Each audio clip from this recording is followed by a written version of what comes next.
Вітаю, пані та панове! Ось і з'явилися новини прийдешнього другого альфа-тесту, повз який я просто не зміг пройти. Крім інформації про те, коли пройде тест, розробники розповіли нам, які ігрові аспекти вони поліпшили, а також які нові механіки будуть введені на другий тест. Загалом це відео новинного характеру. У ньому я збираюсь донести вам найновішу інформацію щодо гри, яка накопичилась за останній час. А наприкінці відео я поділюся своєю думкою про стан проекту. Отже, приємного перегляду. Почну, мабуть, із найсолодшого. Новий альфа-тест пройде з 23 по 30 квітня. Скільки людей буде запрошено, не зрозуміло. На мою скромну думку, людей мають запросити в 2, а то й в 3 рази більше, ніж на минуле тестування. А значить, у вас є великі шанси потрапити на прийдешній тест. Для цього вам всього лише потрібно зареєструватися на сайті Корпанку і залишити свою пошту для участі в тесті. Якщо ви, звісно, цього не зробили раніше. Також було б непогано, якби ви підписалися на мій канал. Це, звичайно, не збільшить ваші шанси, але очок карми 100% додасть. Спочатку розробники вирішили виправляти дратливі фактори, які учасники помітили на попередньому тесті, тому вони поліпшили карту та інтерфейс квестів. На першому тесті на карті у вас відображалися тільки певні точки інтересу. Тепер же кожний зустрінутий вами NPC буде позначатись на карті. До того ж, у квеста тепер буде присутній вказівник місця розташування NPC для здачі квесту. Цього дуже не вистачало на першому тестуванні. Також тепер ви зможете переглядати нагороду і повний журнал квестів. Якщо ви щось забули, не біда. Тепер весь діалог з NPC відображається в журналі завдань. Розробники також додали фільтрацію точок інтересу і можливість додавати на карту свої власні маркери і ділитися з ними з іншими гравцями.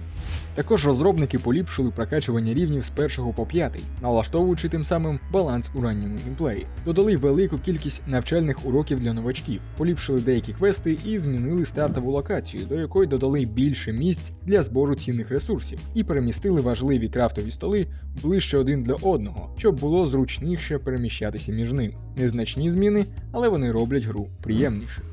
Дуже сильно змінили професії збору. Під час тесту було дуже багато скарг на те, що, наприклад, з одного каменю може випасти від 1 до 10 різних видів ресурсів, і щоб вибити якийсь певний, вам потрібно витратити багато часу. Тепер же замість 3 місць збору буде доступно 9, причому кожен з яких відповідатиме за певний вид ресурсу. Тепер же збирати потрібні для вас матеріали стане набагато простіше і інтуїтивно зрозуміліше.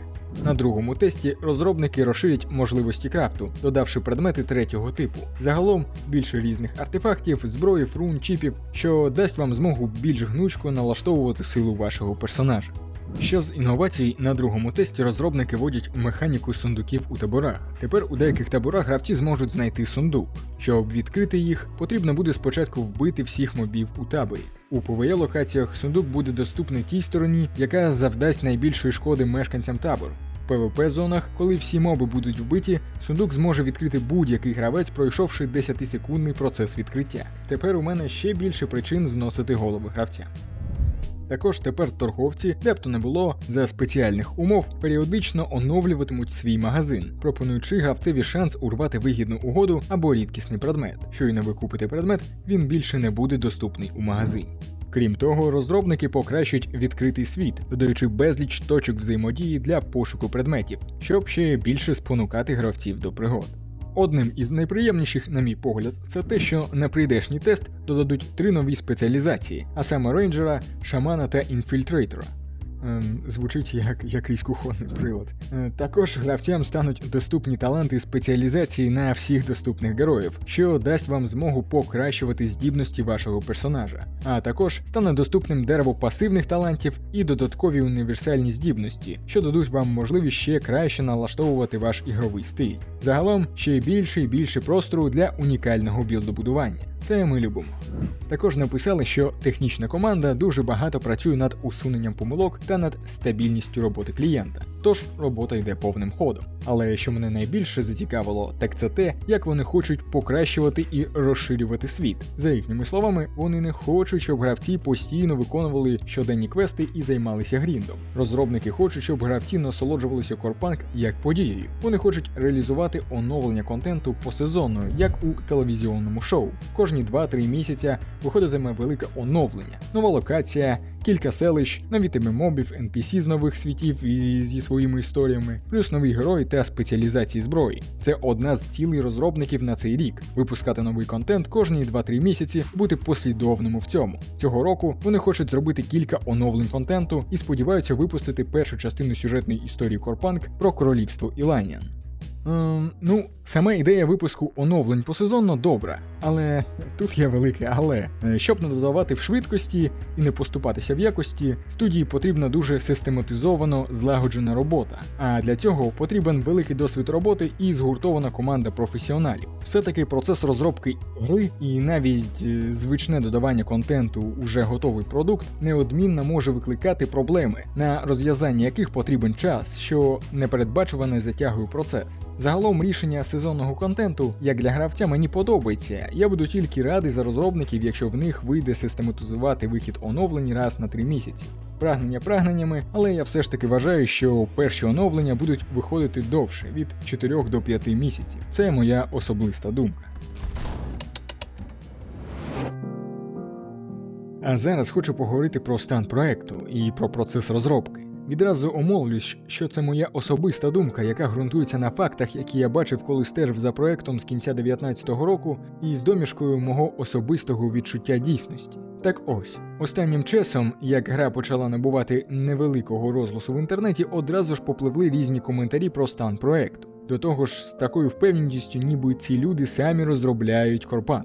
Головне, що ви маєте зрозуміти, що Core Punk розробляється вже доволі великий проміжок часу. І зараз у цей момент ви можете спостерігати взагалі неймовірну річ. Розробники полірують і конструюють гру, спираючись на думку тестерів, які грають у неї. Ви граєте у спеціально обрізану частину гри, даєте фідбек і тим самим особисто робите свій внесок у розвиток проекту. Пост, зачитаний мною раніше, тому доказ. Розробники прислухаються і читають усе, що пишуть гравці. Такі події не відбуваються на початкових етапах розробки. Проте, коли гра вийде, можна міркувати довго, але навіть сама компанія не скаже вам точних цифр.